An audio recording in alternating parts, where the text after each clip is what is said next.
जय श्री कृष्णा। राज राजेश्वरी, मैं आनंद टीवी में आपका बहुत बहुत स्वागत करती हूँ। प्रसन्नता है मुझे ये जान करके कि आप सभी लोग ब्रह्म वैवर्त पुराण का खूब अच्छे से श्रवण कर रहे हैं। आप सभी के हृदय में विराजमान मेरे राधा माधव को मैं कोटि कोटि प्रणाम करती हूँ। आइए ब्रह्म वैवर्त पुराण को आगे श्रवण करने से पहले 2 मिनट भगवान श्री कृष्ण के चरणों का हम ध्यान करते हैं, भगवान श्री कृष्ण के स्वरूप का हम ध्यान करते हैं। सच्चिदानंद रूपाय विश्वोत्पत्त्यादि हेतवे तापत्रय विनाशाय श्री कृष्णाय वयं नमः। श्री कृष्णाय वयं नमः। श्री कृष्णाय वयं नमः। हरे कृष्ण कृष्ण कृष्ण हरे हरे, हरे राम राम राम हरे हरे। हम सभी ने कल ब्रह्म वैवर्त पुराण में श्रवण किया है कि वास्तव में नारद जी के पिताजी ने जो तपस्या की और भगवान गंधर्व ने भगवान शिव जी से उन्होंने वरदान मांगा। भगवान शिव जी ने पहले कहा कि भक्ति मिलना कठिन है। ध्यान दीजिए बंधुओं, जीवन में आप सब कुछ प्राप्त कर सकते हैं, धन भी प्राप्त कर सकते हैं, सुंदर काया भी प्राप्त कर सकते हैं, क्योंकि आजकल how many cosmetic items in this world. So आप अच्छे से अच्छा अपना स्वरूप भी बना सकते हैं, लेकिन भक्ति प्राप्त करना बहुत कठिन है। भक्ति का सरलतम अर्थ है निरंतर श्री कृष्ण का स्मरण बना रहे। और ये मन जो है ना, मन बड़ा चंचल है।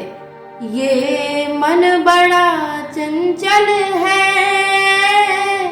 कैसे तेरा भजन करूं, कैसे तेरा भजन करूं, जितना इसे समझाऊं उतना ही मचल जाए। मन बड़ा चंचल है, ये मन बड़ा चंचल है, बहुत चंचल मन है। इस चंचल मन को वश में करना, मन एवं मनुष्याणां कारणम बंध मोक्षजो, ये मन ही सभी बंधनों का कारण है। शरीर का कोई बंधन नहीं बंधुओं। परम बंधनिया माता देवहूति श्रीमद् भागवत में 3 स्कंध में कपिल भगवान से प्रश्न करती है, भगवान मेरा शरीर तो बूढ़ा हो गया, लेकिन इंद्रियां अभी भी बलवती हैं। जीभ कहती है रसगुल्ला खा लो, आंख कहती है सुंदर सुंदर दृश्य देखो, कान कहते हैं सुंदर सुंदर सुनो, हाथ कहते हैं सुंदर सुंदर स्पर्श करो। कि देखना इंद्रियों के न घोड़े भगे, उनमें हरदम ये संयम के कोड़े पड़े। अपने रथ को सुमार्ग लगाते चलो, कृष्ण गोविंद गोपाल गाते चलो। कृष्ण गोविंद गोपाल गाते चलो। अपने रथ को इंद्रियां बस में कैसे करें, इस मन को बस में करें, कैसे करें। वास्तव में कपिल भगवान जी कहते हैं, माता न शरीर का बंधन है न आत्मा का बंधन है। शरीर मतलब पंच भौतिक क्षिति जल पावक गगन समीरा, पंच रचित यह अधम शरीरा। 5 तत्वों से मिलकर ये शरीर बनता है और 5 तत्वों में विलीन हो जाता है आत्मा। भगवान श्री कृष्ण गीता में कहते हैं, नैनम छिद्दन्ति शस्त्राणि नैनम दहति पावका। आत्मा को न कोई काट सकता न मार सकता।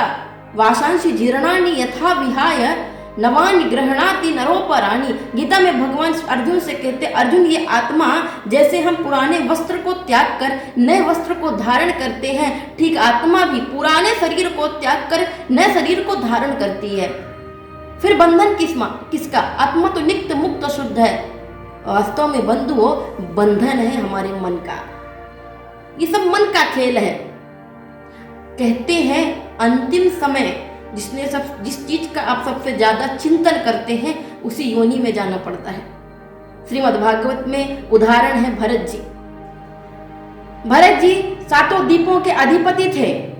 अंतिम समय उनका मन मृग में लग गया, इसलिए उनका अगला जन्म मृग योनि में हुआ। आप श्रीमद् भागवत में जड़ भरत संवाद सुनेंगे, उसमें ये श्रवण करेंगे कि भरत जी पुनः मृग योनि को प्राप्त हुए। मतलब अंतिम समय जिसका, मतलब मन अंतिम समय जिस चीज में लग जाएगा उसी योनि में, चाहे वो एक बिल्ली में हो, चाहे वो कुत्ते में हो, चाहे मोबाइल में हो, चाहे एनीथिंग, अंतिम समय जिसमें सबसे ज्यादा चिंतन होगा उसी योनि में जाना पड़ेगा। इसलिए बंधुओं याद रखिए, सारे संत सारा सत्संग बस एक ही बात कहता है कि अपने मन को अभी से श्री कृष्ण में लगा दो, ताकि अंतिम समय जब, क्यों, अंतराम कहीं आवत नाही, अंतिम समय भगवान राम का नाम, भगवान कृष्ण का नाम मुख में नहीं आता, क्योंकि जीवन भर हमने माया एंजॉय की है, जीवन भर हमने माया के वश में रहे। और माया तो वस्तुतः बंधुओं चाहती नहीं है कि आप भगवान श्री कृष्ण के पास जाएं। माया को क्रॉस करके हमको भगवान श्री कृष्ण को के पास जाना है, माया को लांघ करके जाना है। कैसे? वो श्री कृष्ण की कृपा से ही संभव होगा। हमें तो बस प्रयास करना है। और माया, अपनी इंद्रियों को वश करने में प्रयास मत कीजिए, मन को वश करने का प्रयास मत कीजिए। वो प्रयास करेंगे तो शायद आप असफल हो जाए। प्रयास करना किसका है? तत्प्रयासो न कर्तव्यो यत आयुर्वया परम। प्रहलाद जी कहते हैं कि जिस चीज के लिए हमें प्रयास करना चाहिए उस चीज का हम प्रयास नहीं करते, और जिस चीज के लिए हमें प्रयास नहीं करना चाहिए उस चीज का हम प्रयास करते हैं। हम प्रयास करते हैं धन प्राप्ति के लिए, हम प्रयास करते हैं सुंदर काया प्राप्ति के लिए, हम प्रयास करते हैं अपने आप को सुविधा देने के लिए, लेकिन तत्प्रयासो न कर्तव्यो यत आयु, ऐसे इसी को प्रयास करते करते हमारी आयु चली जाती है। वस्तुतः हमको प्रयास अगर किसी का करना चाहिए तो गोविंद की भक्ति हमें मिले, जो दुर्लभ है। क्यों? कि दुर्लभो मानसो देहो देही नाम क्षणभंगुरः तत्रापि दुर्लभम मन्ये वैकुंठ प्रिय दर्शनम। दुर्लभो मानसो देहो, ये मानव शरीर जो है बहुत दुर्लभ है, बहुत कठिन है। इसलिए बंधुओं, इस शरीर से गोविंद की भक्ति का प्रयास करो। इंद्रियों को वश करने का भी प्रयास मत करिए, मन को वश करने का भी प्रयास मत करिए। बस निरंतर हरि नाम स्मरण कीजिए और गोविंद की सेवा करने में लग जाइए। सब इंद्रियां ऑटोमेटिकली, मन इंद्रिय सब उसमें लग जाएगा। बस आपका मन भी नहीं करता तो भी आप भजन करो। शुरुआत में मन लगेगा नहीं, मन को लगाना पड़ेगा। मन लगेगा नहीं, मन को लगाना पड़ेगा। शुरुआत में आपका मन नहीं लगेगा, फिर भी आप प्रैक्टिस कीजिए, हरे कृष्ण कृष्ण कृष्ण हरे हरे, हरे राम राम राम हरे। धीरे धीरे आपको इतनी हैबिट हो जाएगी कि आप बिना भजन किए रह नहीं पाएंगे। ये सच्चा उदाहरण है, ये मैंने खुद प्रैक्टिकल किया है। शुरुआत में जब मैं भजन करती थी तो मेरा उतना मन लगता नहीं था। आजकल ऐसा हो गया है कि बिना भजन किए मुझे अच्छा ही नहीं लगता। तो ये प्रैक्टिस होगी, धीरे धीरे आप प्रयास करेंगे तो जरूर होगा। तो भगवान शिव जी कहते हैं कि तुम माया मांग लो, एक तरफ तुम कहते हो मुझे वैष्णव पुत्र की प्राप्ति हो, एक तरफ तुम हरि भक्ति चाहते हो, तो ऐसा कैसे हो सकता है? हरि भक्ति तुम रहने दो, तुम तो पुत्र ले लो वैष्णव। गंधर्व दोनों हाथ जोड़ करके कहने लगे, भगवान नहीं, मुझे चाहिए दोनों। आप तो दयालु हैं, कृपालु हैं, आशुतोष हैं, जल्दी संतुष्ट हो जाते हैं, मुझ पर कृपा कीजिए। भगवान शिव जी उनकी भक्ति से प्रसन्न होकर के उन्होंने दोनों वरदान दिया। दोनों मिलना बहुत कठिन है, या तो माया मिल सकती है या तो भक्ति मिल सकती है। लेकिन गंधर्व जी ऐसे थे जिनको माया भी मिली और भक्ति भी मिली, और भगवान श्री कृष्ण की भक्ति उन्होंने प्रेम से की। उनके घर में पुत्र नारद गंधर्व के रूप में जन्म हुआ, और यही नारद जी ने खूब भक्ति करके उनका अगला जन्म ब्रह्मा जी के श्राप के हिसाब से दासी पुत्र के यहाँ हुआ। और भगवान ब्रह्मा जी से ये बात स्वयं नारद जी भागवत में व्यास जी से कहते हैं।